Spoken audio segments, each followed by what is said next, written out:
This video was sponsored by Balesa. Everyone who signs up using my link in the description below will win a free rose with their order. As a YouTuber, I spend a lot of my time trying to hide adult things from the rest of the world, you know? I can't say hole, off, on, out, sucker, or job.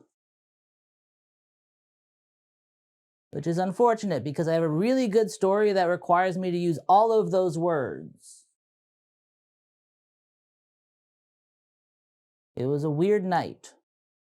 And I get it, discretion is important, but at the same time, we're adults. We should get to do and say things that adults do and say without having to worry about it. Thankfully, there's Balesa.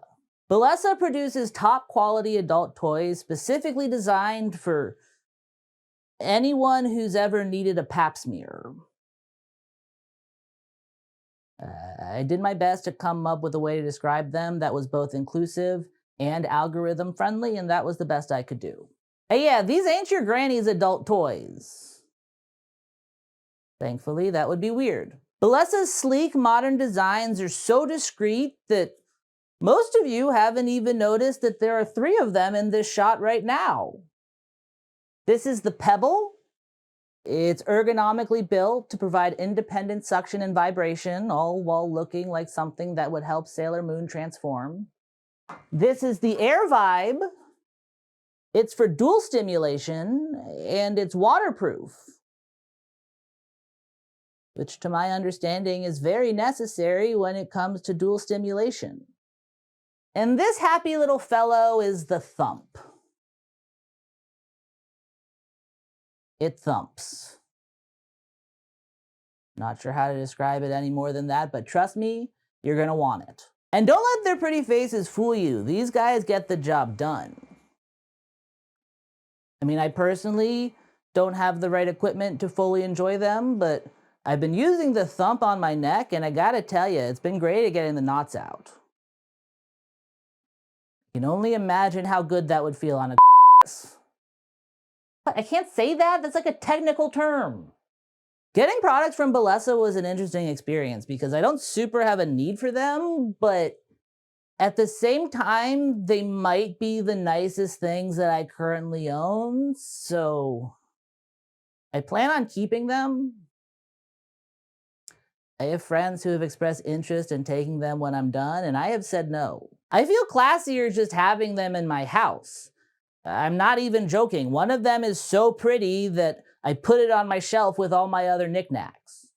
That right there is the rose that I mentioned earlier, and like, look at it. It's beautiful. It's a rose. So yeah, if you're a urology patient looking to spice up your front hall, or a gynecology patient looking to spice it up in the bedroom, Balesa products are for you.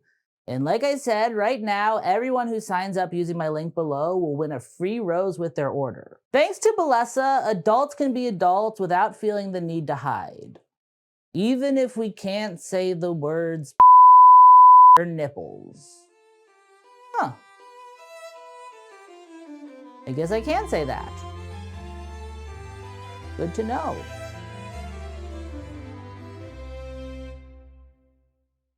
All right, before we begin, I think I should call this out. I was baking pumpkin bread earlier, and I thought that the green food coloring was vanilla extract, and I got it all over my hands. I don't know if you can see it, but I know that if I were watching a video and someone's hands were randomly green, I'd be thinking about that the whole time, so that's why. Also, my dog is here. He's decided that this is his chair, so he'll probably just kind of come and go throughout the video and make it that much harder for me to edit.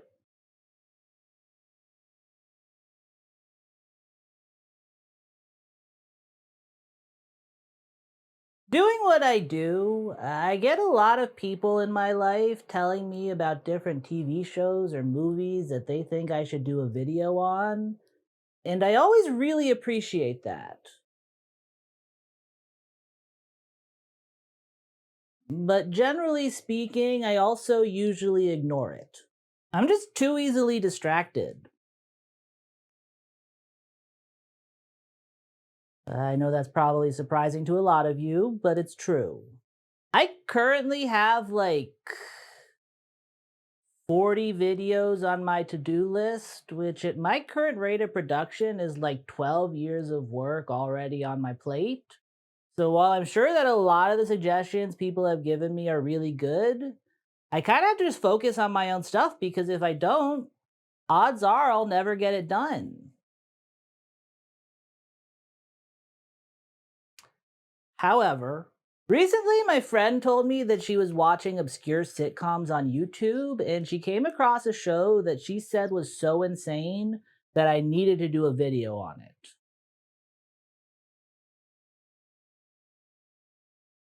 Why she was doing this in her free time, I don't know, and frankly, I don't care to ask, but I'm not gonna lie, I was a little bit intrigued.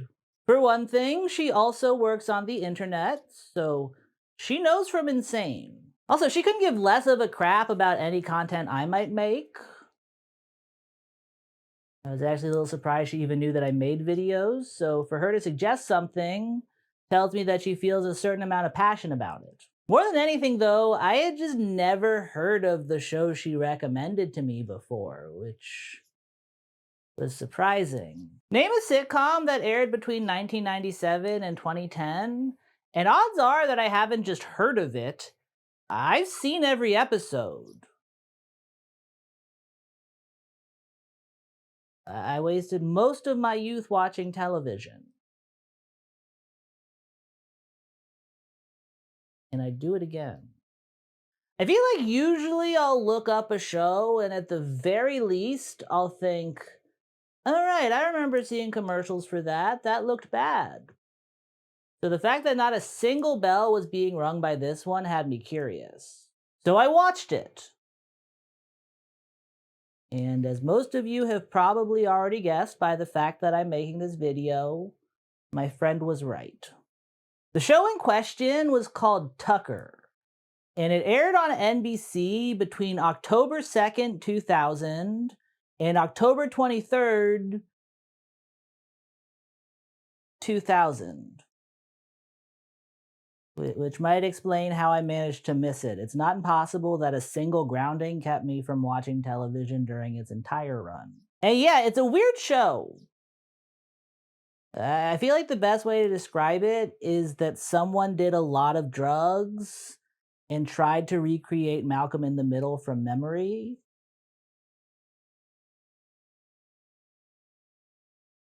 Honestly, I don't even know if that's a joke. I think that might just be what happened. The show is very clearly an attempt to capitalize off of Malcolm in the Middle's popularity, and that came out on January 9th, 2000. So for them to get this out when they did, they probably started filming somewhere around January 10th, 2000.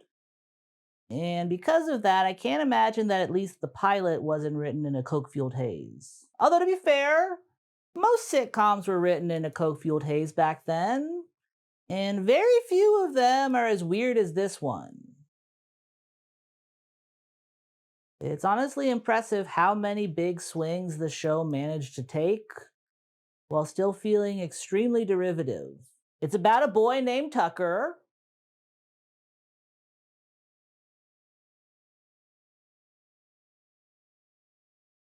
Yeah.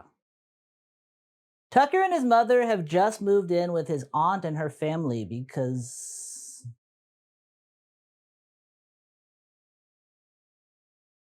reasons. I actually don't know why they're there. My friend told me I should watch the second episode, so I missed a lot of the setup.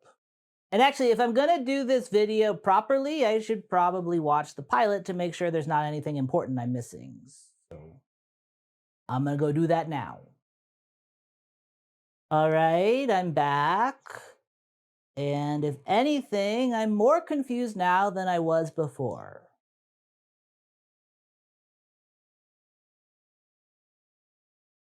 The little bastard didn't move an inch. And I'll get back to the plot summary in a second, but now that I've seen it, I feel I need to discuss the first minute or so of the first episode because I think it really does set the tone for everything to come. And I don't think that's a good thing.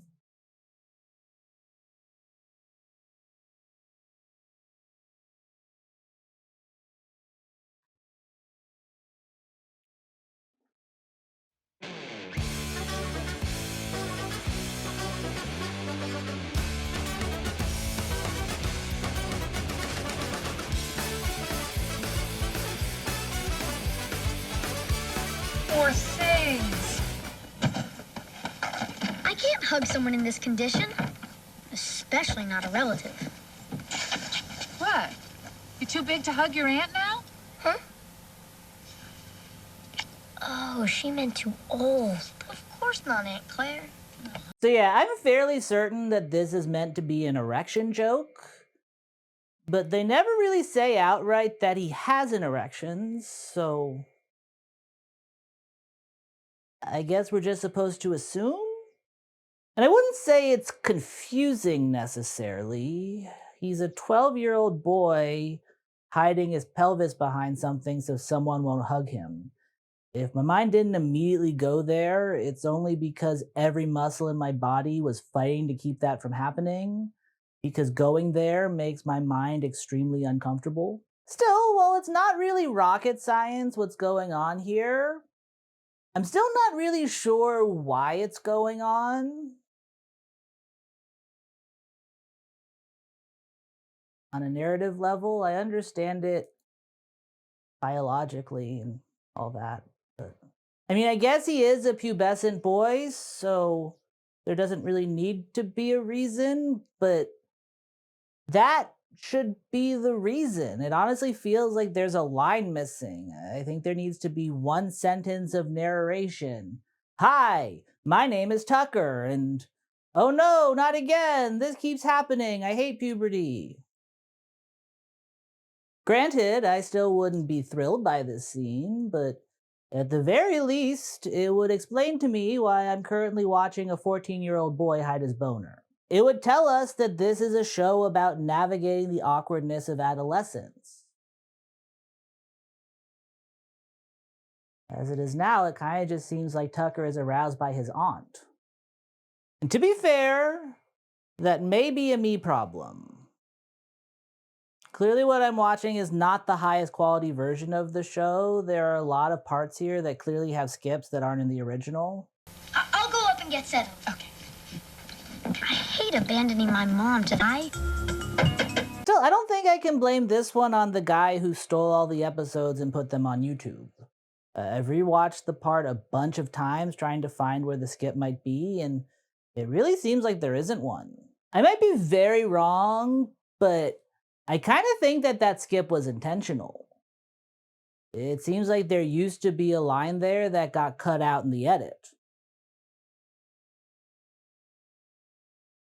which would make sense because presumably it was there to give us the backstory of a child's erection.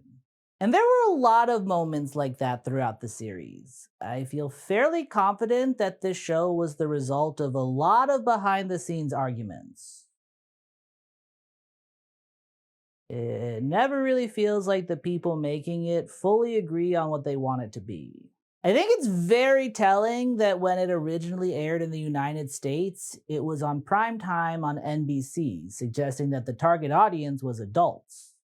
But the version I watched was ripped from Nickelodeon in Ireland, so presumably there it was aimed at children. And the truth is, I think it's meant to appeal to both demographics. I think the goal here was to make something for everyone in the family, and they did, but in a way where you would never in a million years want to actually watch it with your family. If I already guessed what this show was pitched as, I'd say it was someone saying, let's make a kids show aimed at kids, but with adult themes. And then the studios heard that and were like, great, a show for kids and adults. And then 6 months into production, the people making it were like, no, that's not what we said. Honestly, if I were a 12-year-old, I'd probably love this show. But if I were the parent of a 12-year-old, I don't know that I'd let my kid watch it. In theory, I imagine my kid will do whatever they want. They're gonna walk all over me. I do think I get what the show is trying to be, but not necessarily because that's what it is. They set it up in such a way that my mind can kind of autocorrect all the weird little turns it takes. If I were to guess, I'd say that the original synopsis was after his parents get divorced, a boy and his mom are forced to move in with his mean aunt and her crazy family, and he hates it until he falls in love with the girl next door. And I guess technically on paper, that is what happens in the pilot, but in a way that feels a little messier. For one thing, the aunt doesn't feel that mean. Or she does, but not in the way they were going for. I think it's because she's being played by Katie Sagal, who is just a really great actress. She was on Married with Children and in the movie Smart House. And nowadays, I think she's probably best known as the voice of Leela on Futurama. Which was weird because once you notice that she's Leela, it's hard not to hear it. We'll find you a job, don't you worry. I can't imagine what you're qualified for. Can't exactly put 15 years of doing nothing on a resume. I didn't realize being a full-time parent meant nothing. But some of us put in that extra effort to earn a paycheck as well. And yeah, she's able to take these lines that were clearly meant to be cartoonish and over the top and make them kind of work in a way that makes them not work. No, Tucker. Good. You didn't bring too much. This isn't Buckingham Palace, you know. Though it is a bit nicer than your old house. Leon's upstairs. Great. And even when she does come off as villainous, I'm still usually on her side because I think I might hate Tucker.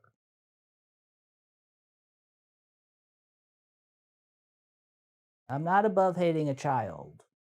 Like Malcolm from Malcolm in the Middle, I'm pretty sure he's supposed to be smart, but I only say that because, like I said, the show is clearly trying to be Malcolm in the Middle, and also they included this line. She's smart. Sucks, huh? No, me. I'm smart too. I've got a shot. Had that not been there, I think I'd say he's less smart and more of a smart ass. He seems like a perfectly intelligent kid, but it's in that way where he just kind of sounds like an annoying adult. Tucker, the monster trucker, my man. Nice to see you too, Leon. This is gonna be so cool. I'll finally have someone to sleep on top of. Moving on. He also just sucks. I don't know if you caught it in that clip I just showed you, but he was straight up watching his neighbor change through binoculars. And he does enough stuff like that it's hard to be on his side a lot of the time, even when I know I'm supposed to. I once saw someone say that the reason Malcolm in the Middle is great is because when you're a kid, you watch it and agree with the kids, but when you're an adult, you agree with adults. And I think with Tucker, it's kind of the inverse. You never really agree with anyone. I think we're supposed to agree with Tucker. It feels like the goal here is to throw him into a world full of over-the-top characters and watch him navigate it as the only sane person. Outside of the aunt, you also have the cousin, Leon, who is a meathead. If I were to keep going with my Malcolm in the Middle comparisons, I'd say he's pretty much just Reese. Where can I put my stuff? My mom made me clean out a drawer for you.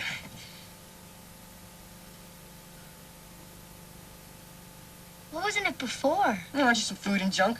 But the restroom is mine, so don't mess with anything. That's a rule right there. Hey, you're gonna be going to my school now. He and Tucker share a room, and the show clearly wants that to be a hellish experience for our protagonist, so they do what they can to make Leon really weird. And I think they overdo it a little bit.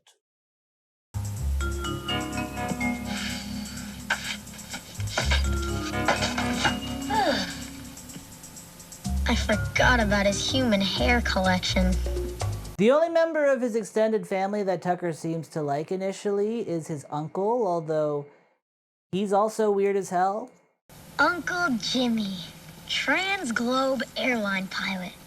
3 major crashes, but eluded indictment every time. And honestly, I don't have a great read on what we're supposed to think of this character. When they first introduce him, he helps Tucker out in a way that's nice. Even if the situation they're in still makes me a little bit uncomfortable. You're a good man, Tucker. Just remember one thing and you'll be fine. Keep one of these suitcases directly in front of your body until it's safe to do otherwise. Watching that, I was like, oh, okay, he's gonna be Tucker's confidant who understands what he's going through and helps him along the way. But after this first scene, he drives away and spends most of the pilot off screen. In the episodes I watched, he's not a huge presence. If he is supposed to be a confidant, he's doing a terrible job at it because he and Tucker don't really interact all that much. Although that said, I'm not actually sure that that's what they're going for with this character. When we see him again in the second episode, he's introduced like this. You ever notice anything strange about your uncle? Why? I think he's kind of psychic.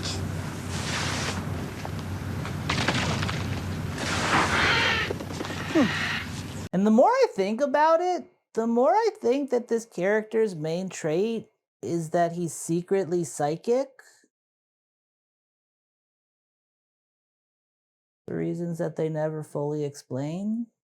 I know this sounds insane, but I genuinely think that when he handed Tucker that suitcase, it wasn't meant to show his empathy. It was meant to show his telepathy. We as the audience were supposed to think that he intuited his nephew's erection using some sort of sixth sense that he has. That is a weird sentence I just said. If there's a sane adult character, it's Tucker's mom, but she's also not a huge presence here. When I watched the second episode, I actually assumed she was an aunt, and his aunt was his mom, because his aunt felt way more involved. Is that on your chest? Your son? On your shirt. It's funny. I can see that. But it's sucking up poop through a straw. It is not, Aunt Claire. You really think that's appropriate for his first day at a new school? Claire, the bunny's clearly smoking a cigarette. More than anything, it really feels like Tucker is supposed to be the audience surrogate. But like I said, I'm fairly certain that the audience is meant to be tween boys from the year 2000. And since I haven't been one of those for years, I found myself not really able to latch onto anyone in this show in a way that felt very disorienting. And to show you what I mean, I'll briefly go over the rest of the plot of the pilot. But as I do, please remember that pilot means first episode. When they went to choose a story from all possible stories, they decided to go with this one first. Basically, it's about Tucker adjusting to his new living situation. There are now 2 families living in a 1-family home, and so naturally, things get a little cramped.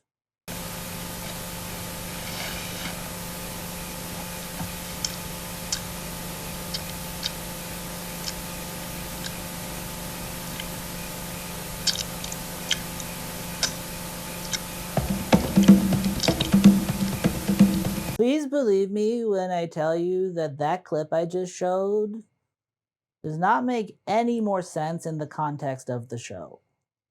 Not wanting his cousin to see him change, Tucker decides to go to the bathroom where things escalate. Quickly. And weirdly.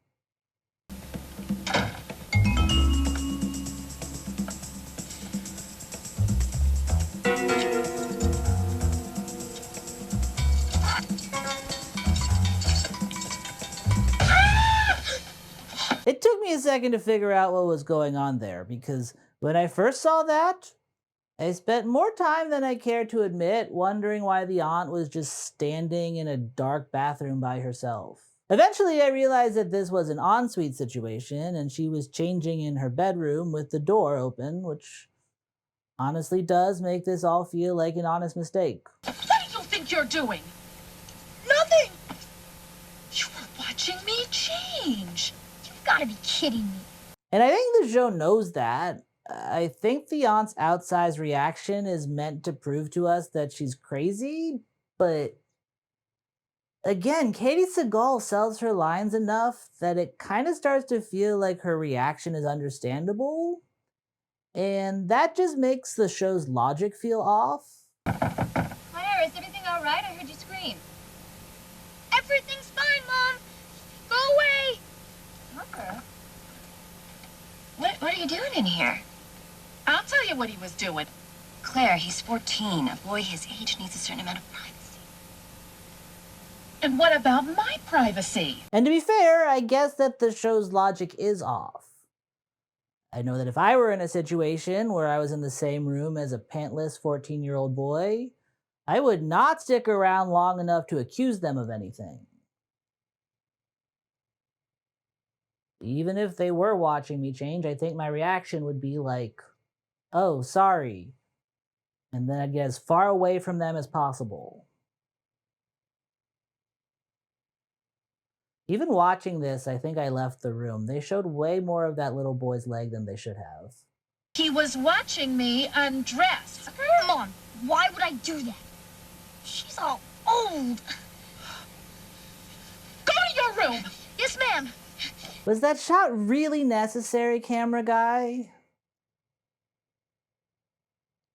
I guess I don't know much about production, but I'm fairly certain for them to have gotten that, they would have needed to start filming over and repositioned where the lens was pointed. Good night. I'm only 38. All right, that's going to give me an existential crisis for at least a week. And again, if I thought I walked in on my nephew doing inappropriate things, I would take that to the grave with me. But the aunt and I are very different people, apparently. She reacts to the situation by telling her neighbors what happened, as if Tucker were a sex offender who just moved in next door. Hey, Claire. I couldn't help noticing you talking to Mrs. Reed just now.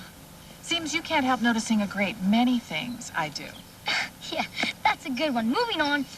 I was just wondering if my name came up at all. Oh, Aunt Claire, you didn't tell her about last night? First, Tucker, what I tell my best friend is none of your business. Second, Jessica Reed is head of our neighborhood watch. So it is my duty to inform her when someone unusual moves in. And this should not be a situation where I feel conflicted. In real life, this would be unhinged behavior on Aunt Claire's part.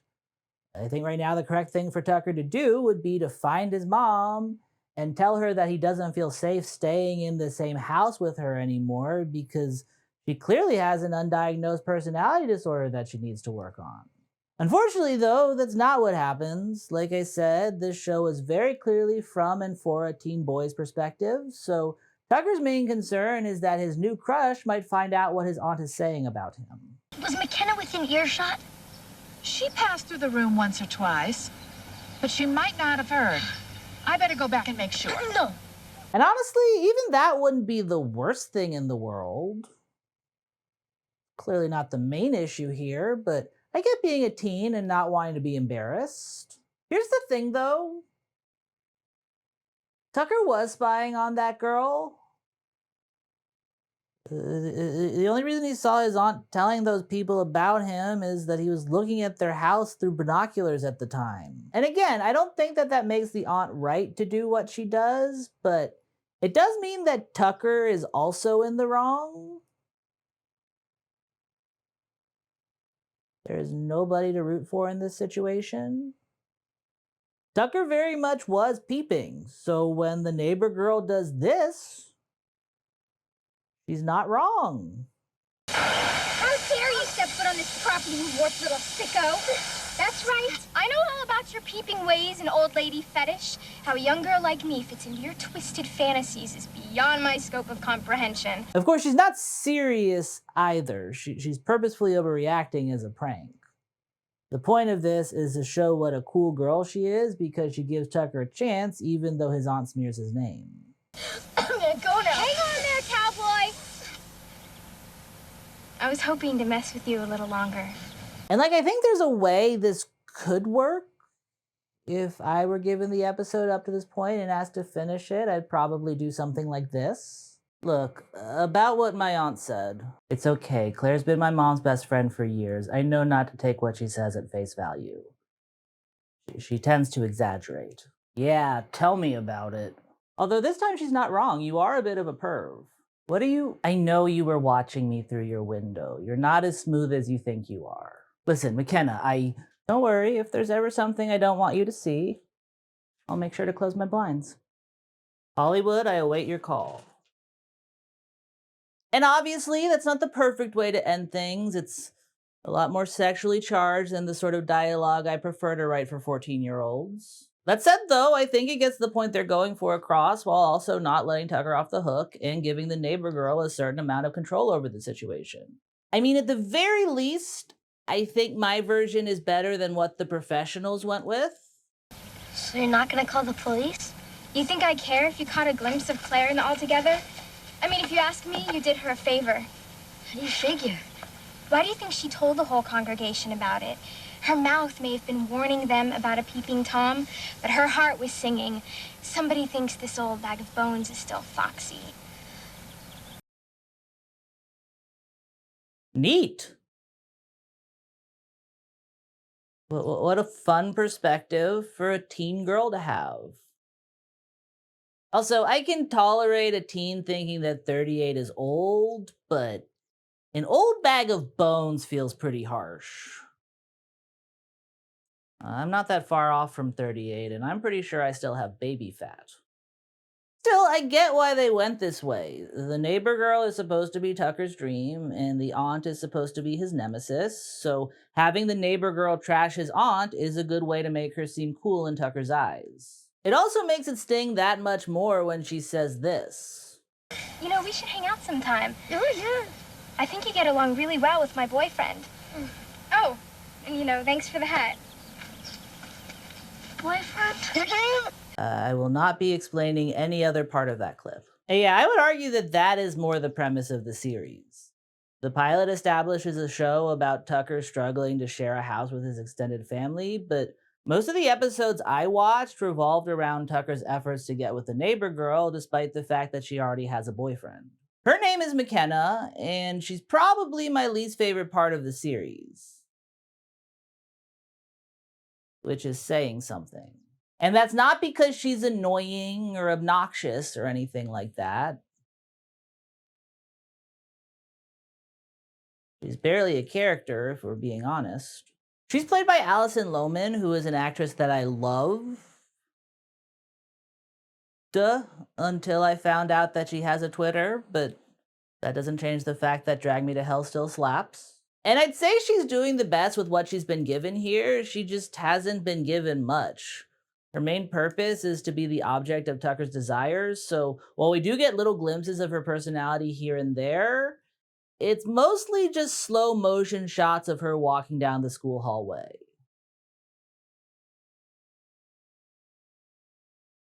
Actually, now that I'm thinking about it, I don't know if there actually are any slow motion shots of her walking down the school hallway, but the way she's portrayed, it feels like there should be. Which is why I wasn't a huge fan. It feels pretty clear that we're supposed to see her through Tucker's eyes most of the time, and Tucker is in love with her. Which is fine because, like her, Tucker is 14. I, however, am not. There are multiple scenes per episode that make me feel like I'm ogling a child, and I did not care for it. And I'll be honest, I'm not really sure what to say about that. Even as a criticism, I try to avoid bringing up the topic of child sexualization because I think that that can be a bit sexualizing in and of itself. Generally speaking, I'm of the belief that if you see a kid in a crop top and think sex, that's a you problem more than anything. Also, kids are sexual. Obviously, not in a way that I ever want to think about, but puberty and such. I should not have said that on camera. It's true, though. I think kids deserve to see stories that reflect their experiences, and this is a big part of their experience.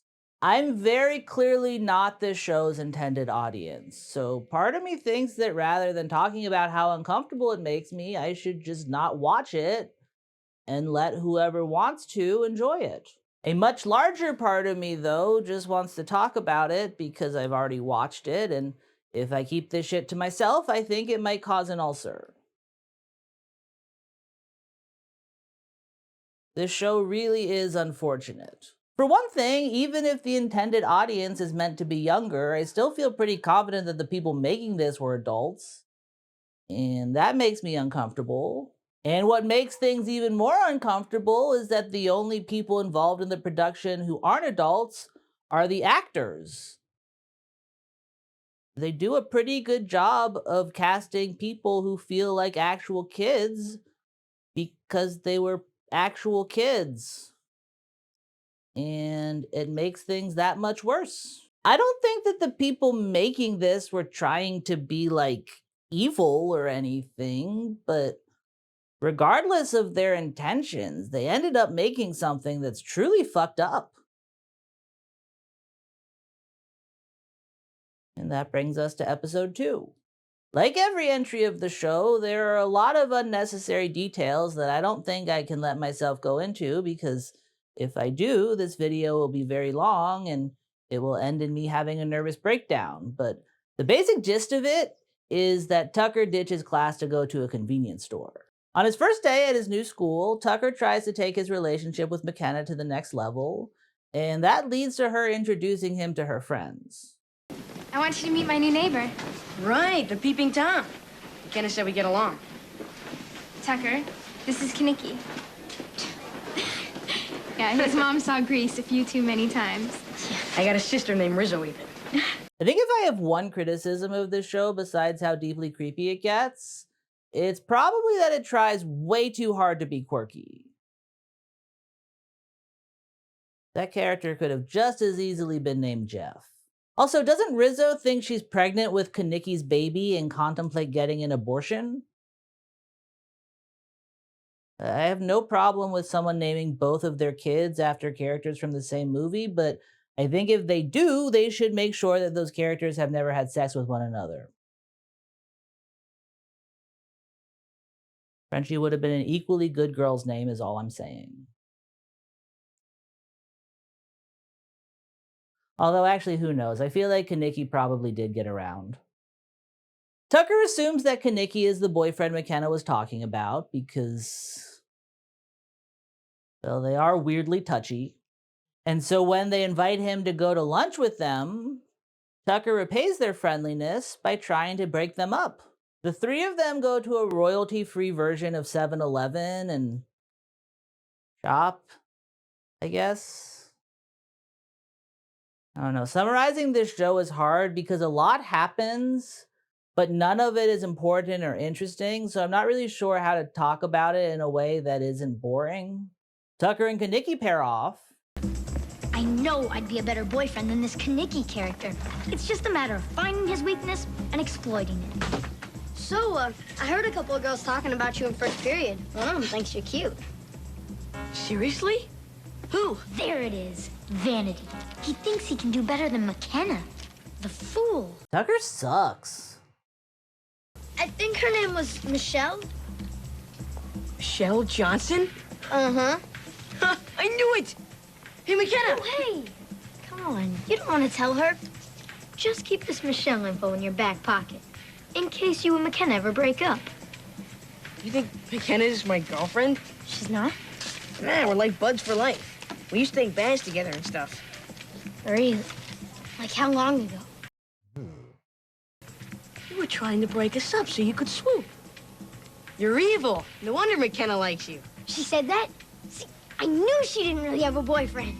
Well, she's got a boyfriend, all right. Seth, he's the greatest. You really got no shot. I'll say this, though. I kind of like Kiki. He's got some fun vibes. Well, he does until he doesn't. One time, Seth gave his kidney to a little hearted kid. It was a different time. While all this is going on, McKenna has separated from the group to do something that in a normal sitcom would easily be the most unhinged part of the episode. But here is a distant second. Mommy, can I please have one piece of candy? Are you crazy? Now you know how hyper you get.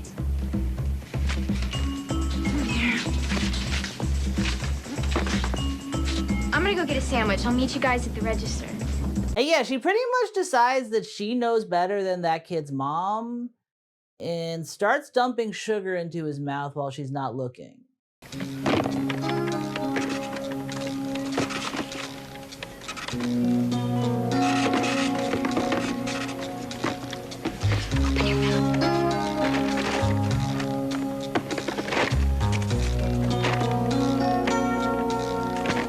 I guess this is supposed to show us why Tucker is so in love with her, but it feels like an odd choice to me.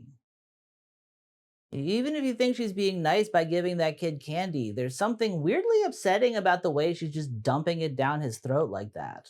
When was the last time the Seth guy wrote her a love letter? Lost cause, man. Look, there's a lot of cool chicks around here who don't have a Seth caliber boyfriend.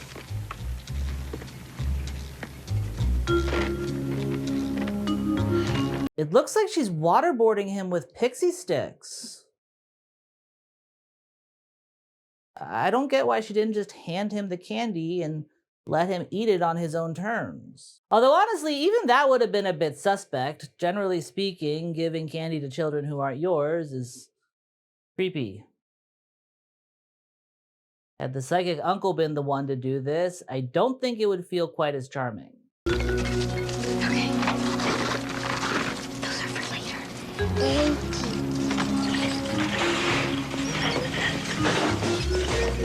Are these other chicks as cool as that? Nope. Also, if she's stealing right now, it turns out okay because she's just that cool, but yeah, she's straight up stealing. Pixie sticks around the house. Yeah, that's kind of the end of that storyline. And if you were to ask me to summarize this episode, I'd say it was towards the end of the episode too, but as it turns out, there are still 11 minutes left. Which is a long time when you consider that the version of the episode I watched is only 19 minutes. Like I said, the plots of this show are both weirdly simple and unnecessarily complicated in a way that makes it really hard to know how to summarize them. So while part of me wants to just jump straight ahead to the one other scene that I think is interesting enough to talk about, another part of me is genuinely unsure how confusing that would be to someone who's never seen this. So to make sure you guys have all the information you'll need to understand this last part and to show you just how weird this show is, I'm going to rapid fire a beat for beat summary. This is everything that happens.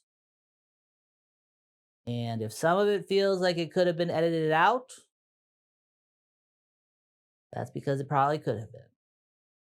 Tucker leaves for his first day of school and tries to time his departure so he can run into McKenna on the way out. Before he can say hi, though, she goes back inside to get something, so he also goes back to his front door, and before he can try to talk to her again, he sees Kiki for the first time, who alerts him to the fact that Leon is somehow above Tucker's head, about to fall from the sky and pounce on him. Leon wrestles Tucker for a bit, and then the aunt and the mom come out and argue over the appropriateness of Tucker's shirt. The mom is fine with it, but the aunt thinks it's something he shouldn't be wearing to school. While this happens, McKenna drives away, and so Tucker starts to walk to school alone, but then he realizes he doesn't know where it is, so he allows Leon to walk with him. When the two of them get to school, Leon introduces Tucker to his meathead friends, who don't like him at first because they think he looks like one of the pansy skater kids.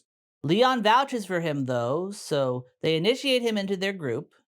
But then Tucker sees that McKenna is one of the skater kids and decides he wants to join them instead. Unfortunately, the meatheads say that had Leon not vouched for him, they would have beaten Tucker up.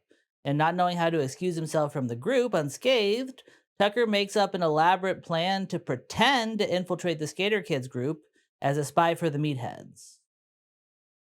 This leads nowhere and is never brought up again. The two of them invite Tucker to the convenience store, and I've gone over what happens next, so I'm going to skip over it. The only thing you need to know that I haven't told you is that while he's there, Tucker buys a card that he plans on using to tell McKenna how he feels. They leave the convenience store, and on their way out, Leon sees Tucker with Kiki and seems to get jealous.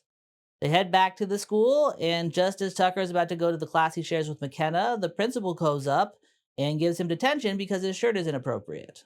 In between all this, there are a couple of scenes of the aunt helping Tucker's mom open up a savings account at the bank she works at. Not sure why they included this. I think it's to set up the aunt telling the mom that she's going to start charging her rent, but even still, it feels like a long way to go for that.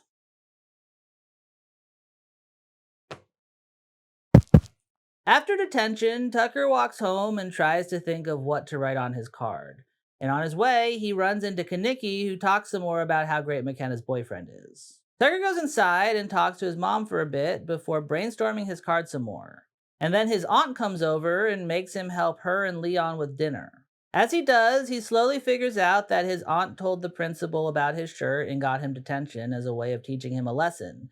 And naturally, this leads to Tucker accidentally flinging Stu into her cleavage. It seems as though the two are about to fight, but before that happens, the uncle swoops in with flowers and diffuses the situation by romancing the aunt. He also seems to use his psychic powers to figure out Tucker's feelings for McKenna, and so he leaves another flower on the counter and tells him where he can find a ladder to climb into her bedroom to give it to her. And to show Leon that they're still friends, Tucker invites him to come out and hold the ladder. Also, for reasons that are never fully explained, Leon is currently wearing some sort of meat beard. And yeah, that is everything that happens.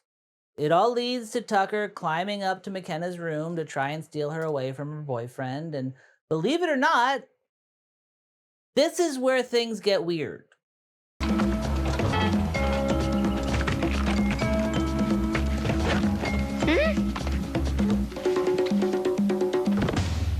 You must be Tucker. Seth Green, Yeah. the movie star.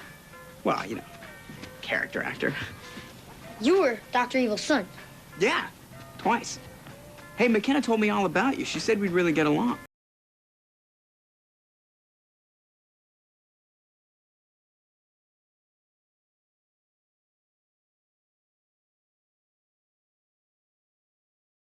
So yeah, as it turns out, McKenna's amazing boyfriend is famed character actor and future creator of Robot Chicken, Seth Green. Also, just so we're all on the same page, I looked it up, and at the time that this was made, Seth Green would have been around 26 years old, so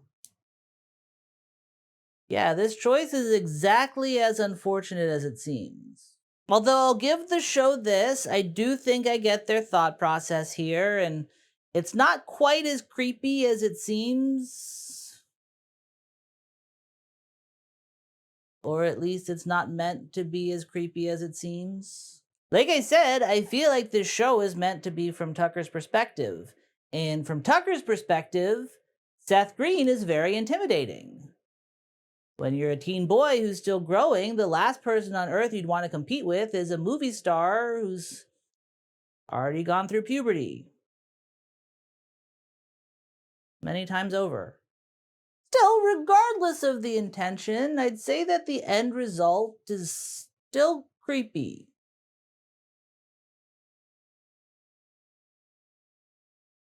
Like, extremely creepy.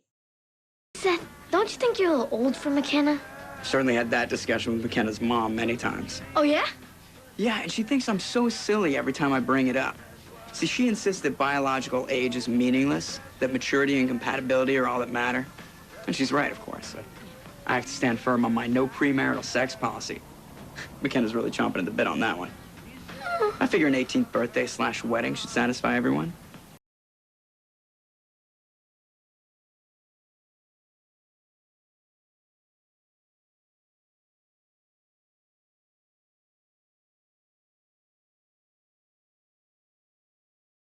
I kind of feel like Seth Green read this script and said, okay, fine, I'll do this, but I do need to make sure the audience knows I'm not actually a pedophile. So they added that line, which almost makes it worse. The idea that this probably went through 1,000 drafts and everybody involved was still like, yeah, we're going to keep this idea is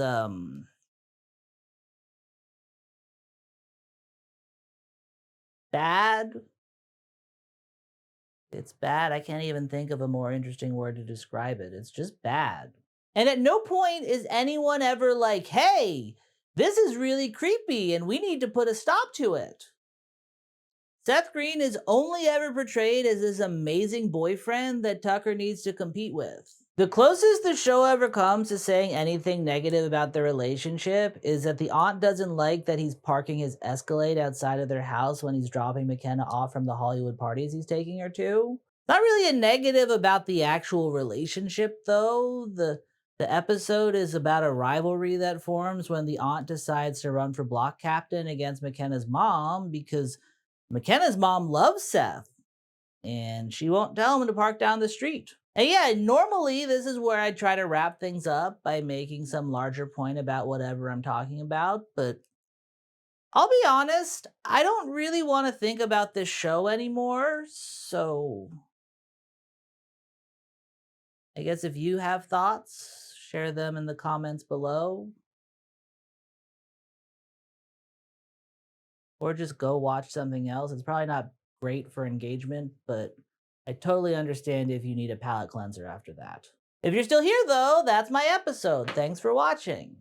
Please like and subscribe and share and comment. And actually this is very important. There's a new feature if you go down below called Hype. And I don't know what Hype does, but everyone hype me. There's a leaderboard and I want to be on the leaderboard. Hype.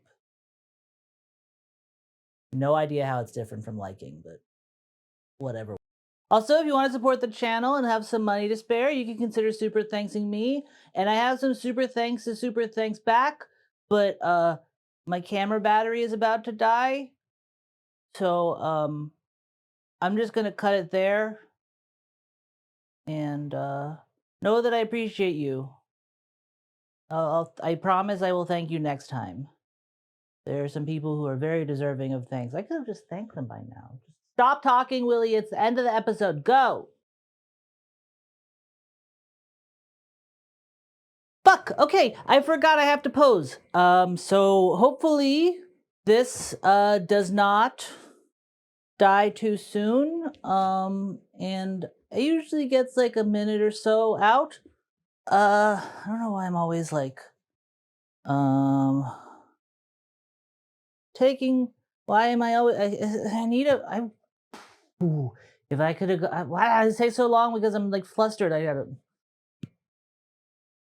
it doesn't need to be disgusted.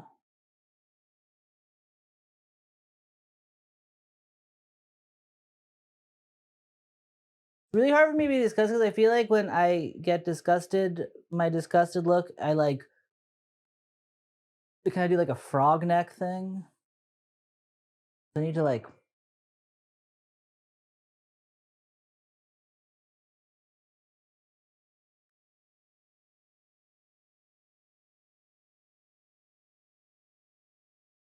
ugh. Just so we're clear, this is me reacting to the Seth Green part of the episode.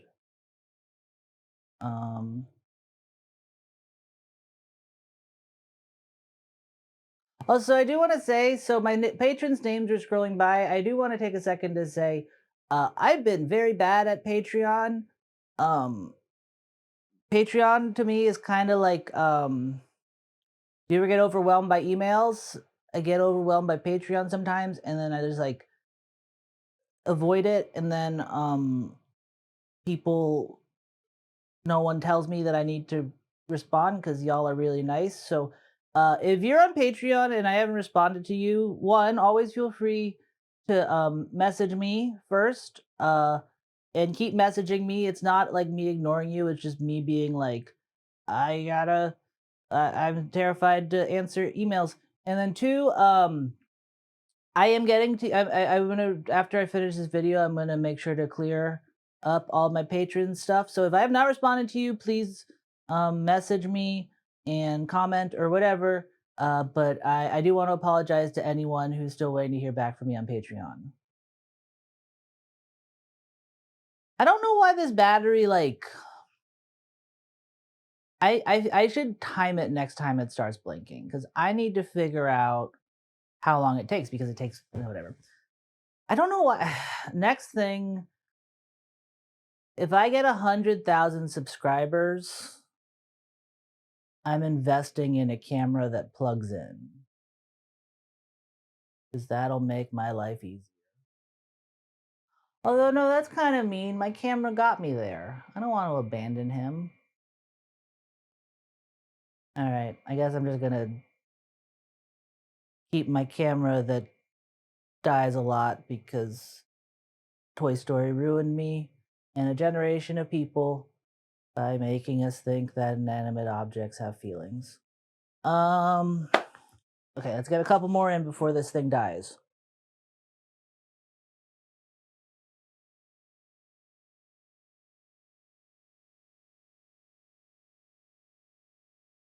Did I shave the mustache? I can't tell how I feel. This is the worst sweater I made. I don't know why it highlights my folds so much, but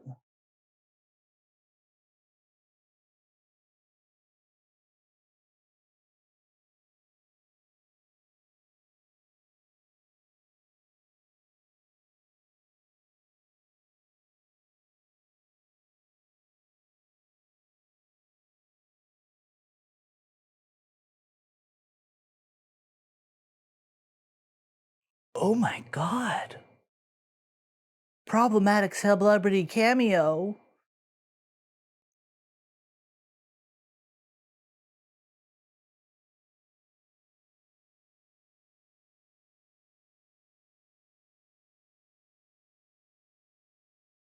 I should move my monitor up there somewhere so it's like, because I feel like all my thumbnails are, I'm looking here, and that's because that's where my monitor is. But I guess it kind of makes it look like I'm watching TV.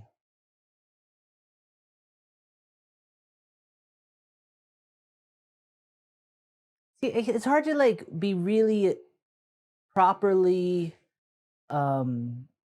disgusted without looking disgusting. I should put that on a t-shirt. I don't know why. I don't know who that's for, but it's true.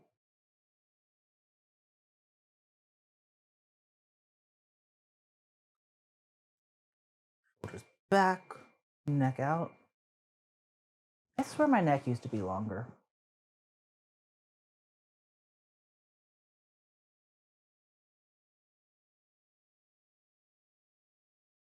Okay, now I'm kind of pissed that it hasn't died yet.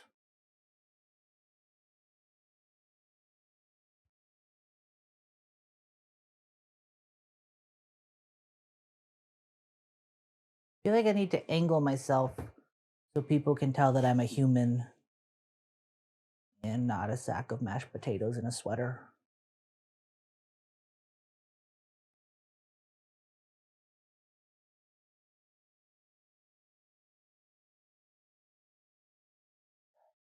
Camera didn't even die. Okay, that's the end of the episode. Goodbye.